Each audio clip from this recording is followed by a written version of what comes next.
I am reposting this because I cannot make my update without it.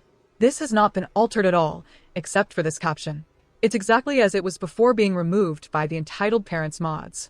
I recently came across a similar story online and realized I had to share my own.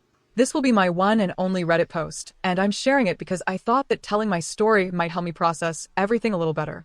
I've been to counseling, and discussing this situation in particular really helped me. So I thought, why not share it here as well? I'm 18 now, and I've been on my own for a little while. My parents always had me take care of my younger sister, who is about 10 years younger than me. She was an unplanned pregnancy, and her birth was traumatic for my mother. I don't know all the details about how difficult my mother's second pregnancy was because they didn't share much with me, but I do know that it took a severe toll on her health. She was in and out of the hospital multiple times that year. My mother almost didn't survive childbirth either. That experience, as traumatic as it was for her, also led my parents to cling to my sister, and they became completely fixated on her. They felt that she could have easily never been born, and in their minds, she was a miracle baby. From the moment she was born, I started feeling like the other kid in the house, the one who was just there. I was overshadowed by my sister in every way, even though I was the older one. The level of favoritism my parents showed her for the next several years had a profound impact on me, and I began to feel like they didn't even see me anymore. They just focused all their attention on her, and it got to the point where I felt like I was invisible. It was hard to express this to anyone, especially as a kid, but looking back now, I can clearly see just how unhealthy the whole dynamic was. The favoritism started early. I vividly remember my 11th birthday. My parents insisted that my sister, who was only 2 years old at the time, be the one to blow out my candles. She was crying because she wanted a cake of her own, and they thought it would be better if I just let her have my moment. I didn't want to do it, but they forced me. They even relit the candles for me so I could blow them out again after my sister. But at that point, the moment was completely ruined for me. I felt humiliated, like I wasn't even allowed to enjoy something as simple as my own birthday. And it didn't stop there. The same thing happened the next year, and the year after that, and so on. Every year, my sister would get presents on my birthday, and I wouldn't get anything on hers. It wasn't just the birthday cakes and presents. My parents would make decisions about where we went based on what my sister would enjoy more than me. On my own birthday, I wanted to go to my favorite restaurant, but instead, they'd pick places they knew she'd like, and it became clear that I was being sidelined. Over time, it felt like my sister was getting 2 birthdays a year, while I was lucky if I even got one that felt like it was actually for me. Beyond my birthdays, my parents' behavior continued to show their favoritism. If there was something I wanted to do, my sister's preferences had to align with it, or it was vetoed. If she didn't want to do it, the plans were canceled. If there was a family outing, we had to go where she wanted. I didn't have a say in anything anymore. I learned to retreat to my room and lock the door, where I could play my video games in peace. That was the only time I felt like I had any space to myself. I knew my parents didn't like the lock on my door, but I refused to remove it. I was an angry teenager, and I was tired of being constantly interrupted. My sister would often come barging in, and there were a few times when I was undressed, and she would just walk in as if it were no big deal. It was infuriating. After a while, my parents stopped complaining about the lock, but I could tell they were upset by how much I withdrew. As my sister grew older, her behavior became more and more entitled. She developed a princess complex and became increasingly demanding. My parents didn't correct her. Instead, they enabled her behavior. She would order me around as if I was her personal butler. It got to the point where I started making up excuses to avoid spending time with her, anything to get some peace and quiet. But even when I was supposed to have time for myself, my parents would still demand that I watch her. I had a part-time job to try and stay busy, but it was hard to escape my responsibilities. Eventually, my parents hired a teenage girl to babysit my sister regularly, but that didn't last long. My sister wouldn't listen to her at all, and my parents refused to pay her for what they considered poor performance. The babysitter got other people involved, and my parents were forced to pay her what they owed. Afterward, they hired another girl to babysit, and she stuck around for a while. But again, the message was clear. Any free time I had was expected to be spent watching my sister. If I didn't, I'd be punished. The relationship between me and my parents deteriorated rapidly as I reached my teenage years. My sister would cry if I didn't give her whatever she wanted, and if I didn't comply, my parents would immediately side with her. They'd accuse me of mistreating her, and I'd end up in trouble. There were constant arguments, but the worst part was that my parents wouldn't acknowledge how unreasonable they were being. By the time I reached high school, I was completely fed up. I worked hard to finish school because I just wanted to be free, but my parents seemed to take credit for everything. At my high school graduation, they told other parents that they were the reason I worked so hard. But that wasn't the truth. The truth was that I worked hard because I couldn't wait to leave. It was clear that my parents didn't care about my achievements. They didn't even ask me how I was doing in school until parent-teacher conferences came up. I had a C average by the time I graduated, and they acted as though they were the ones who had motivated me. After graduation, my parents took me to a place to celebrate, but it was a place my sister would enjoy more than me. It was a local version of Chuck E. Cheese, nothing that felt special for me. I was surrounded by kids much younger than me, having birthday parties of their own. I had nothing to do but eat mediocre pizza and play outdated arcade games for tickets that I didn't even want. And when it was time for cake, they brought out a pink cake with white flowers on it. Sure, it had my name on it, but it was clearly meant for a girl, not an 18-year-old boy. There were only 10 candles, even though I was turning 18. They set the cake in front of my sister and let her blow out the candles first. That was the tipping point for me. All the resentment, all the years of being overlooked and overshadowed, came rushing to the surface. I couldn't hold it in anymore, and I just broke down in front of everyone. I started crying uncontrollably, and I felt like the entire world was watching me. I walked outside to the car, and several relatives followed me to apologize. They had known about the pink cake, but even they admitted that it was a huge oversight. They didn't know how bad it had gotten for me over the years. I told them that it didn't matter whether they knew or not. For the past 8 years, my life had been completely overshadowed by my sister. Every birthday, every celebration, it was all about her. And now, on my 18th birthday, I was expected to just smile and pretend like it was all fine. My family began to apologize, but I could feel the tension growing. It wasn't just my parents who had let this happen. Everyone in the family had been complicit. They didn't speak up. They didn't defend me when they saw how I was being treated. My father came outside to yell at me for making a scene. He was upset that I was crying in front of everyone, but it wasn't about the crying.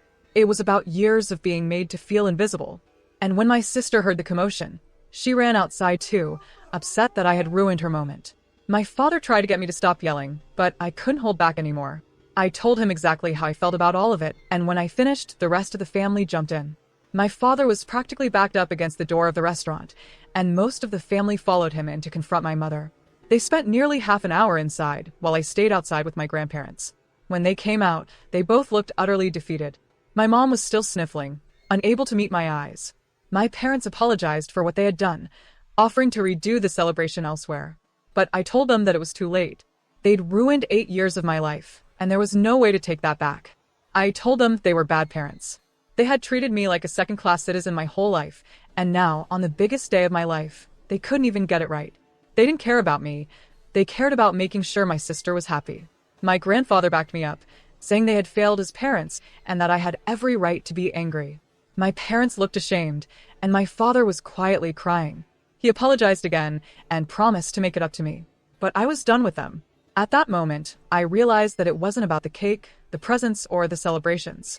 It was about how I had been treated for years, and nothing could undo that damage. I ended up leaving the house that night, deciding I didn't want anything more to do with them. I moved out a few weeks later, and I never looked back. I once saw my sister put gummy bears on mashed potatoes.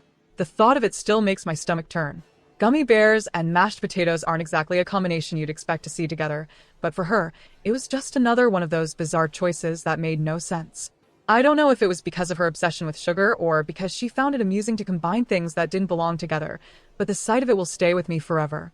I can still picture her there, happily shoving the sugary, chewy bears into her mashed potatoes like it was the most normal thing in the world. It was something she did a lot, pairing candy with food that should have been savory. And it didn't just stop with mashed potatoes. Gummy bears on salad, on spaghetti, on a plate of grilled chicken, you name it, if it was on her plate, you could bet there was some sort of candy involved. This was just one of many odd behaviors my sister exhibited. But what I remember most about her diet isn't the strange food pairings. It's the fact that she had serious issues with digestion and spent long periods in the bathroom. It wasn't unusual to hear my parents sighing, talking about how they had to buy her fiber snacks just to get her digestive system under control. And let me tell you, those snacks were not cheap. They had to specifically search for ones that didn't taste like cardboard, which wasn't an easy task. My parents even tried bribing her with snacks to get her to eat healthier, but it was a losing battle. She'd always find a way to sneak in her unhealthy favorites when they weren't looking, especially sweets. As strange as it might sound, I remember how my sister's health issues were a constant source of stress for my parents. They were worried about her weight and the toll it would take on her body, especially since a pediatrician had warned them that she was at risk of developing diabetes and possibly stunting her growth if she didn't change her eating habits. My sister had an unyielding resistance to any sort of dietary change. The thought of eating anything healthy was unbearable to her, and she would refuse to touch it. No amount of begging or convincing from my parents could get her to consider even trying something that wasn't coated in sugar. But my sister's behavior wasn't just limited to her strange eating habits. She was, for lack of a better word, bossy. She always thought she was in charge, constantly ordering people around. She'd tell me what to do, how to do it, when to do it, as if she was the authority figure in our house. I'm sure many of you can imagine how frustrating it is when you're constantly being told what to do by someone who is younger and thinks they know better. I could never get away from her. There was always something she wanted me to do for her. So, in order to get some peace and quiet, I started locking myself in my room. It was the only escape. The situation didn't improve much as she got older, either. My sister lost a lot of friends, and she didn't seem to care. She just brushed it off as if it was their problem, not hers. The truth was, she was too controlling and didn't know how to be a good friend. She expected everything to go her way, and if it didn't, she would throw a tantrum. And when she did have tantrums, they were epic. One minute, she'd be demanding something, and the next, she'd be screaming and stomping her feet, throwing a fit if anyone dared to disagree with her. It was like a mini version of a hurricane. My parents, however, seemed to think that her behavior was somehow justified. They told her that the other kids were just jealous of her, of how special she was. At some point, my sister started referring to herself as a princess, not in the cute, playful way that some kids do, but in the most arrogant, self-important manner possible. She genuinely believed that everyone should treat her like royalty. If she didn't get her way, she'd throw a tantrum so big that it was hard to ignore. And the tantrums didn't stop there. When she didn't get what she wanted, she would act as though the entire world was against her. My parents continued to indulge her behavior, thinking that she would grow out of it, but the opposite happened. She was extremely intelligent, but she didn't apply herself. When it came to school, she could have easily been a straight A student if she just tried. But instead, she floated through with a C average. Everyone in the family knew she could do better, but it seemed like she just couldn't be bothered. If there was no reward for her efforts, she saw no reason to even try. This was a pattern that would continue for years. My sister was always looking for a way out, a shortcut to success, without putting in the hard work. It seemed like she thought the world owed her everything without her having to lift a finger. Then there was the time she tried to get out of boarding school. After trying several lies and schemes, nothing worked. She had expected my parents to just come and rescue her, but it wasn't that simple. When that didn't work, she resorted to a hunger strike. She told my parents that she would refuse to eat unless they came and took her home. My mother nearly jumped in the car to go get her, but my father stopped her. He reminded her that my sister's behavior was their doing, and they couldn't just give in to her demands. My sister lasted less than 2 days on the hunger strike before she was begging for food from the cafeteria. Of course, she wasn't allowed to have junk food. A pediatrician had warned my parents about the risk of her developing diabetes and other health issues if she didn't eat more balanced meals. But even that wasn't the end of her antics. At the boarding school, she tried bullying the other girls.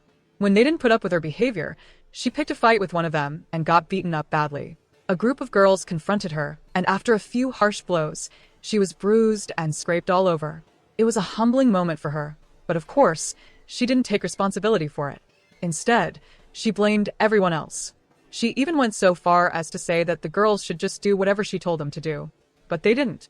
And because of that, she was shunned by the other students. I heard she threw a tantrum when it happened. She had gotten away with getting everything she wanted for so long that the idea of anyone defying her was unthinkable. As time went on, things only escalated. My mother, despite her own health issues, continued to sneak junk food to my sister at the boarding school. Eventually, she got caught, and my parents had a huge argument about it. But once the secret was out, my mother stopped sneaking food to her.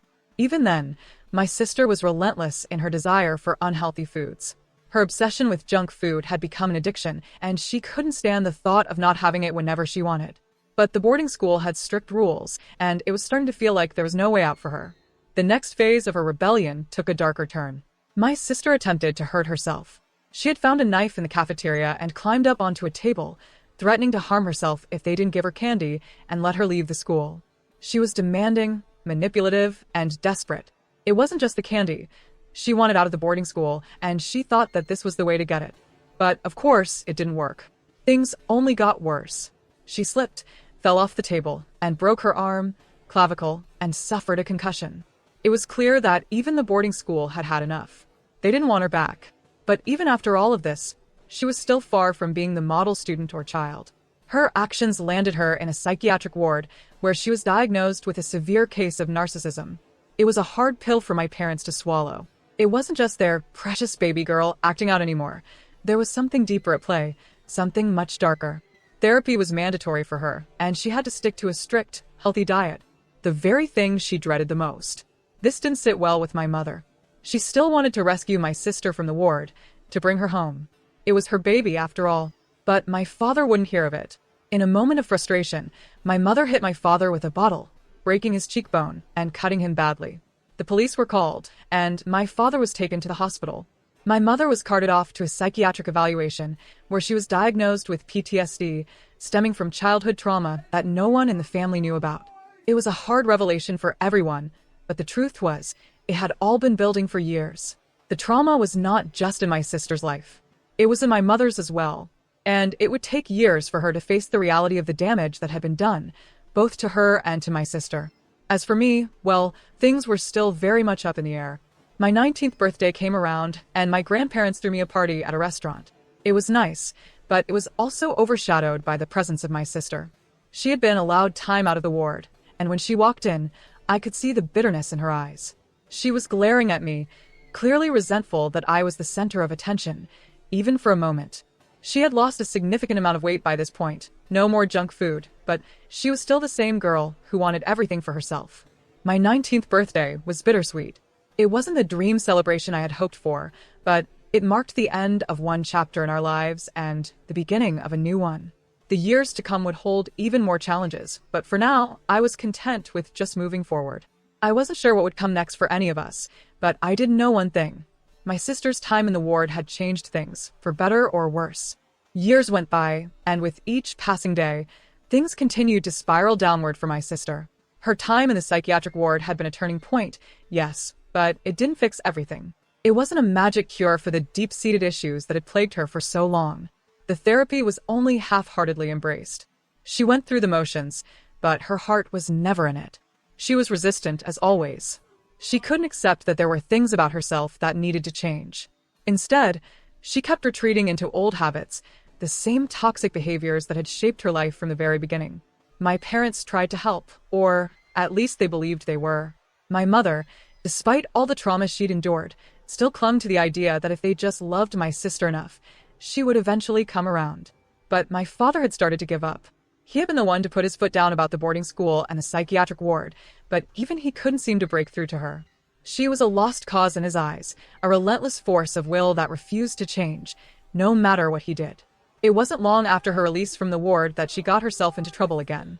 She found new ways to manipulate everyone around her, including old friends and even strangers. She'd gotten back into contact with some of the people she had alienated during her earlier years, those who hadn't forgotten her bullying, her lies, her tantrums. And yet, she managed to charm them back into her life, if only briefly. I often wondered how she did it, how she could twist the narrative so easily, how she could pretend to be the victim when everyone knew she wasn't. But this time, her manipulation came with consequences. It all began on one cold winter's night. She had made yet another impulsive decision to go out with some of her old friends. My parents warned her not to, not because they didn't trust her, but because they knew her track record. She had a way of getting herself into dangerous situations, a pattern that had followed her for years. But she ignored their pleas, as always, and went out anyway. The details of what happened that night will never be entirely clear. Some of the stories her friends told were inconsistent, others too vague to make sense. But what was undeniable was the final outcome. My sister had gotten behind the wheel of a car that wasn't hers. She was drunk, high, and angry, a deadly combination, as it turned out. The crash was severe. She slammed into a tree at high speed, and when emergency responders arrived, the damage was already done. She had been thrown from the vehicle, her body lifeless by the time paramedics found her. The news hit us like a freight train. I remember the call my mother received. She answered the phone with her usual calm, only to hear the voice on the other end telling her that her daughter had been involved in an accident. For a moment, she stood frozen. She looked at my father, who had been working in the garage, and mouthed the word, "It's her." My father dropped his tools, rushing into the house, demanding answers. The shock, the disbelief, it all washed over us in waves. But there was no time to prepare. There was no time to hope for a miracle. When we arrived at the hospital, the truth was there, waiting for us. She was gone. Just like that. The girl who had spent so many years fighting against the world, who had fought so hard to get her own way, was no longer here. Her tragic end had come too soon, too violently. And despite all the pain she had caused, despite the destruction she had left in her wake, a part of me couldn't help but feel hollow inside. I didn't know if I should grieve her or if I should be relieved that her reign of chaos was finally over. There were no clear answers. Her funeral was a strange, haunting affair.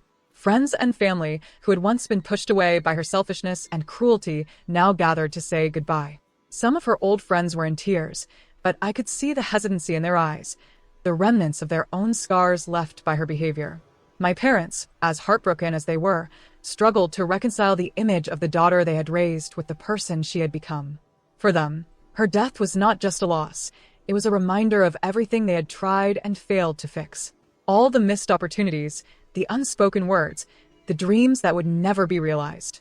As for me, I was left with a complicated mix of emotions. I had spent years resenting her, trying to escape her dominance, and yet here I was, trying to process her death.